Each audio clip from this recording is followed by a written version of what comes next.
ചെയ്യും? എത്രത്തോളം? പരിപൂർണമായ ആത്മവിശ്വാസത്തിലാണ് ഈ തെരഞ്ഞെടുപ്പിനെ നേരിടുന്നത്. കഴിഞ്ഞ 5 വർഷക്കാലത്തിന് മുമ്പ് ഞാനിവിടെ വരുമ്പോൾ അപരിചിതനായ ഒരാളായിരുന്നു ഞാൻ. എന്നെ അഭ്രപാളികളിലും അതുപോലെ തന്നെ മിനി സ്ക്രീനിലും മാത്രം കണ്ട് പാരമ്പര്യമുള്ള ഒരു ജനസമൂഹത്തെ നേരിടാനാണ് ഞാനിവിടെ വന്നത്. കഴിഞ്ഞ 5 വർഷക്കാലം കൊണ്ട് ഈ നാട്ടിലെ ഒരാളായി, ഓരോ കുടുംബത്തിലെ ഒരു അംഗമായി ഞാൻ മാറി. അതുകൊണ്ട് കാസർഗോട്ടെ ജനങ്ങൾ എനിക്ക് 5 വർഷക്കാലം നൽകിയ സ്നേഹം, വാത്സല്യം, സഹായം, സഹകരണം എൻ്റെ ആത്മവിശ്വാസം 10 മടങ്ങ് വർദ്ധിപ്പിക്കുന്നു.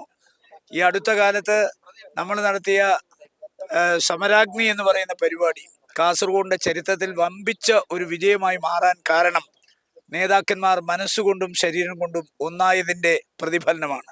അതിൽ അസൂയാലുക്കളായ ചില മാധ്യമങ്ങളാണ് രാജ്മോഹൻ ഉണ്ണിത്താൻ ജനകീയനാണ്, ജനങ്ങളുടെ പിന്തുണ വളരെയധികം ഉണ്ടെങ്കിലും പാർട്ടിയിൽ അസ്വാരസ്യമുണ്ട്. അത് ഈ സമരാഗ്നിയുടെ ദിവസം അസന്നിഗ്ധമായി തെളിയിക്കപ്പെട്ടു.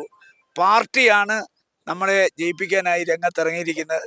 അതുകൊണ്ട് എൻ്റെ ആത്മവിശ്വാസം 10 മടങ്ങ് വർദ്ധിച്ചിരിക്കുകയാണ്. ഇത്തവണ ശുഭപ്രതീക്ഷയിലാണ് ഞാൻ.